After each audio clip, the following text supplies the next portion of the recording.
两代皇帝沦为牲畜，皇后嫔妃惨遭多人蹂躏，大宋公主最后死于刚烈，靖康之耻到底有多耻？你绝对想象不到，甚至连正史都不敢详细记载。传说宋徽宗出生时，宋神宗梦到了南唐后主李煜，因此宋神宗认为宋徽宗一定会有大出息。而宋徽宗呢，也的确书法绘画样样精通，在艺术上有很高的造诣，称得上是个天才。但是呢，在治理国家方面也的确算得上是一个草包。公元1100年，宋徽宗继位，因为当时的守旧派向太后干预朝政，于是朝堂上开始了以宋徽宗和向太后为代表的新旧两党之争。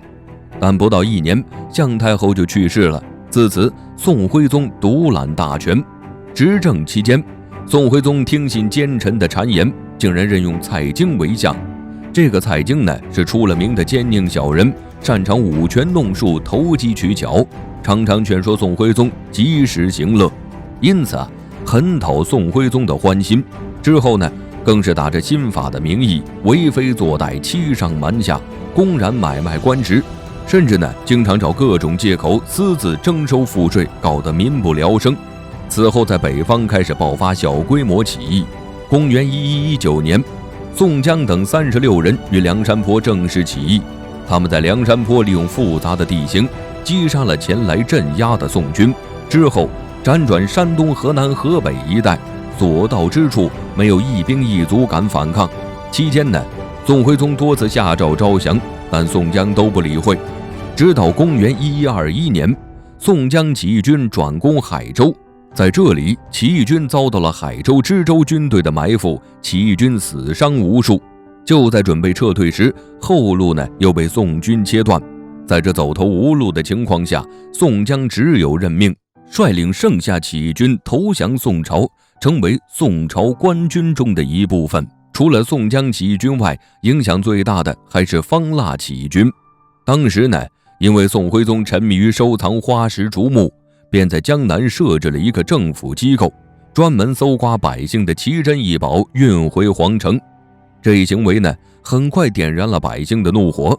此时当地的七原主方腊也不堪重负，就号召起民众进行反抗，一呼百应，起义军数量迅速扩大。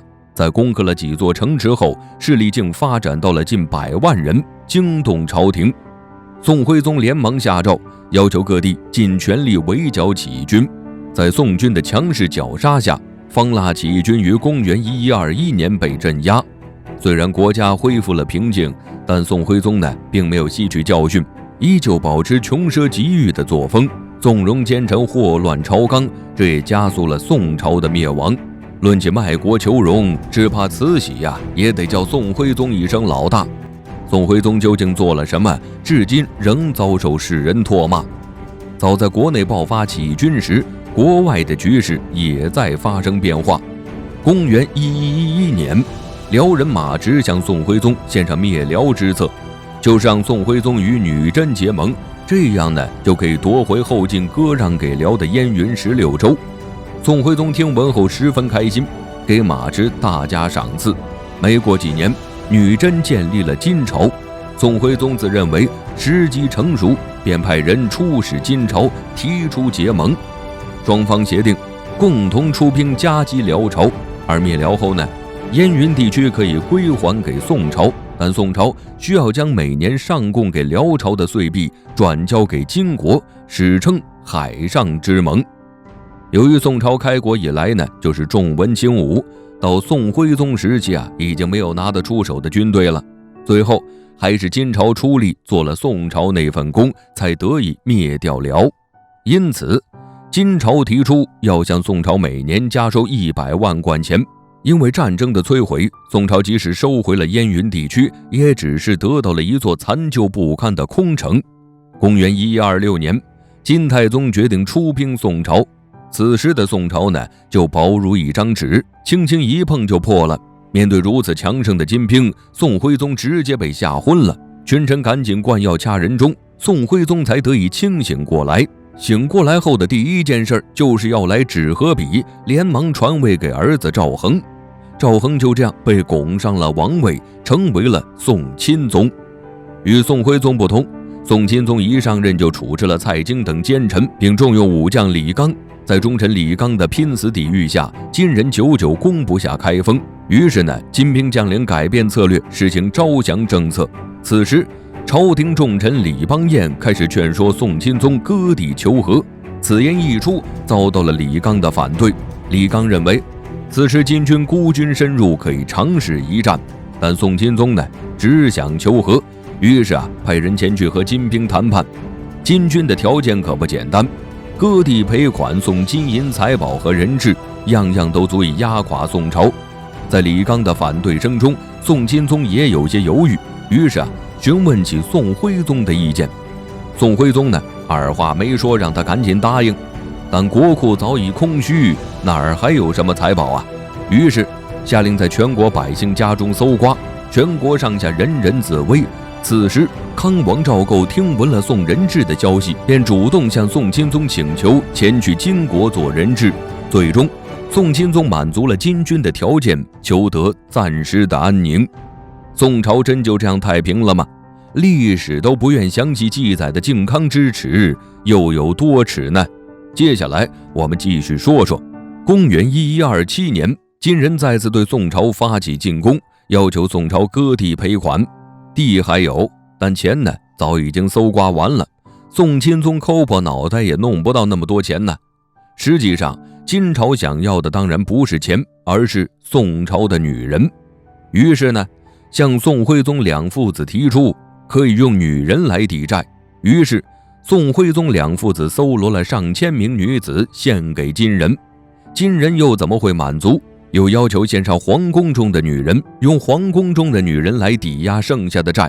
其实这不是金人第一次提出这样的要求，早在之前，金国将领完颜宗望就曾觊觎大宋公主赵福金，向宋钦宗索要赵福金。这可是宋徽宗最宝贝的女儿啊！宋钦宗自然不敢就这样把公主交出去，于是去询问宋徽宗。谁知道宋徽宗直接脱口答应。可怜的赵福金就这样遭到自己父亲哥哥设计，被送到了金人手里。在那里，他遭到了非人的对待。据野史记载，赵福金在遭受完颜宗望的折磨后，被丢到了军营，最后刚烈而死。这中间经历了什么，让人不敢细想。而这次皇宫中的女人会重蹈覆辙吗？据野史记载，金人将2个皇帝和宋朝宗室都押解回国，在回去的路上，那些女人受尽折磨与侮辱，除了要忍受恶劣的环境，受冻挨饿，还会随时受到金兵的骚扰。此外，只要有金兵来了兴致，就会在队伍中随便抓一个女人来泄欲。那个不幸被选中的女人，不仅要忍受同伴同情的目光，还会遭到其他金兵猥琐的嘲笑。更有一些女人还会轮流遭到金兵的蹂躏，有不从反抗者将被金兵残忍杀害。一路上，有的病死，有的被杀死，还有的被强暴致死。到达金国以后，竟然只有一半的人活了下来。然而，等待这些人的是更加悲惨的命运。史书记载，到达金国没多久，金人就要求俘虏的所有人实行牵羊礼，这是金人专门为俘虏设计的一种仪式。于是2个皇帝和所有皇家宗室，不管男的女的，都被脱光上衣，披着一件羊皮，手里牵着一只羊，在地上像狗一样爬。朱皇后在行完牵羊礼后，更是羞愤自杀。但2个皇帝忍耐力极强，硬是一声不吭。之后呢，宋徽宗父子被关了起来，而剩下的女人，除了有一些被挑选给金朝皇室做小妾，其他的都被送进了浣衣局。此浣衣局非彼浣衣局，在金人这里，浣衣局是军妓待的地方。据传闻，韦皇后曾在1天之内接待了105个人。